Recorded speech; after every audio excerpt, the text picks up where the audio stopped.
Biz olsun diyorsun. Hanımefendiler de alalım. Tamam, tamam. Nasıl alıyor?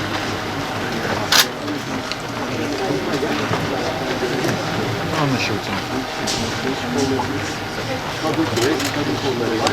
Genç kollarımızın değerli başkanları, kıymetli hemşehrilerin, değerli basın mensupları sizleri sevgiyle, saygıyla, muhabbetle selamlıyorum. Bugün Mardin'imiz için büyük önem taşıdığına inandığım Recep Tayyip Erdoğan Uluslararası Çocuk ve Gençlik Çalışmaları Merkezi projemizin alanında incelemelerde bulunmak üzere sizlerle bir aradayız. Ben bu şehrin bir evladı olarak doğup büyüdüğüm, kültürüyle yoğrulduğum, insanıyla gurur duyduğum Mardin'e bugün ülkemizin bir bakanı olarak hizmet etmenin gurur ve mutluluğunu taşıyorum. İnsan ülkesine ve doğduğu topraklara hizmet edebildiği ölçüde kendisini bahtiyar hisseder. Bu proje benim için bu yüzden çok önemli. Mardin'e duyduğum vefanın ve bu şehrin geleceğine olan inancımın aslında somut bir göstergesi.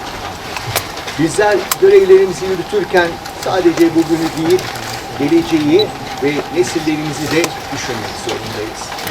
Çünkü kalıcı olan rakamlar değil, geride bıraktığımız kalıcı eserler.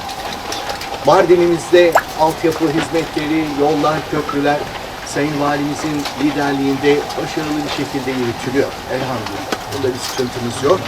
Ancak Mardin'de olan bu kalkınma sürecini sosyal kalkınmayla ve donatıyla da gerçekleştirmek ve geliştirmek zorundayız. İşte bugün ziyaret ettiğimiz, sizin de tanıklık ettiğiniz bu yapının devamında, bu projede uzun yıllar boyunca Mardin'in çocuklarına, gençlerine ve bölgemize hizmet edecek kalıcı eserler bırakmayı hedefliyoruz. Bu merkez ilk etapta 290.000 metrekarelik bir proje alanı üzerinde kuruluyor. Yaklaşık 560 milyon liralık yatırım büyüklüğüne sahip. 10.000 metrekarelik kapalı alanı içerecek bir proje olacak inşallah tamamlandığında. Burada koordinatörümüz Hakan Bey çok ayrıntılı bilgi verdi. Kendisine de teşekkür ediyorum. Eğitim binaları, teknolojik atölyeleri, kütüphanesi, konferans salonları, konaklama birimleri, spor birimleri ve sosyal yaşam alanıyla Mardin'e ve bütün bölgemize hizmet edecek örnek bir tesisin kuruluş sürecindeyiz. Bu projeyi değerli kılan şey tabii ki alanın büyüklüğü değil, burada yetişecek olan çocuklarımız ve gençlerimiz.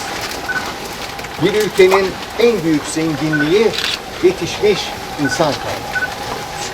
Bu merkeze çocuklarımız robotik kodlama ile tanışacak, gençlerimiz yapay zekayı kullanacak, içerik geliştirme, video geliştirme ve yapay zekanın getirdiği tüm bilgilere, deneyimlere inşallah sahip olacaklar. Ve Selçuk Bey'in liderliğini yaptığı Teknofest'in ruhunu taşıyan yeni nesil de kıymetli basın mensupları inşallah burada Mardin'de nefes alacak ve burada yetişecek.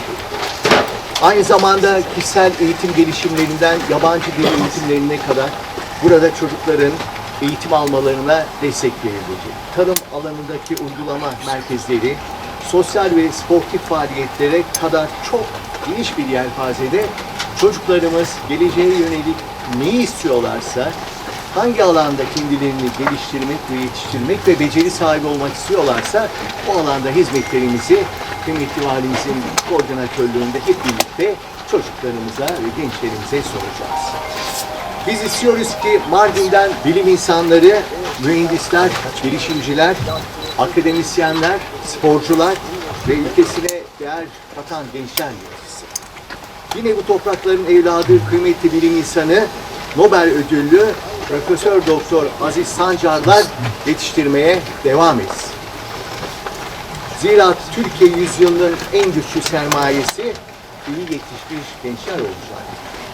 Mardin'de, Türkiye'de fazlasıyla bu sürece katkı verecek.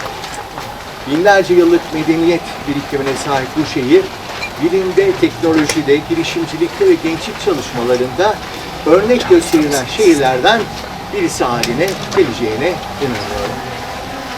Ve projemizi inşallah tam da bu hedef doğrultusunda amacına ulaşacak. Bu projede kıymetli basın mensupları birçok kişinin emeği ve desteği söz konusu. Öncelikle gençlerimize yönelik çalışmalara verdiği küçük destek dolayısıyla Sayın Necmettin Dilan Erdoğan Beyefendi'ye şükranlarımı arz etmek istiyorum. Yine sürecin her aşamasında yakın ilgi gösteren, projeye önemli katkılar sağlayan Sayın Mardin Valimiz Tuncay Akboy'una da huzurlarınızda teşekkür etmek istiyorum. AK Parti Grup Başkan Vekilimiz Sayın Doktor Leyla Şahin Usta hanımefendiye projeye verdiği destek ve gösterdiği yakın ilgiden dolayı ayrıca teşekkür ederim.